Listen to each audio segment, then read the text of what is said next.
ચાલો બાળકો તાલી પાડો.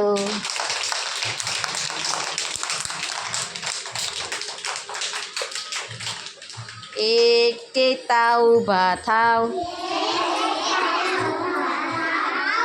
બે કહેતા બેસી જાઓ,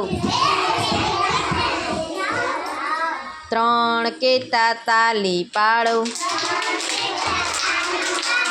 ચાર કહેતા ચપટી વગાડો,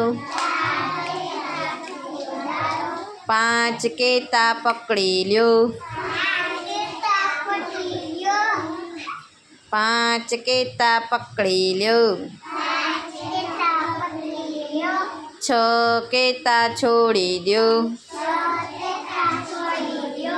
સાત કહેતા સૂઈ જાઓ, આઠ કહેતા ઉઠી જાઓ, નવ કહેતા નમી જાઓ, 10 કહેતા દોડી જાઓ.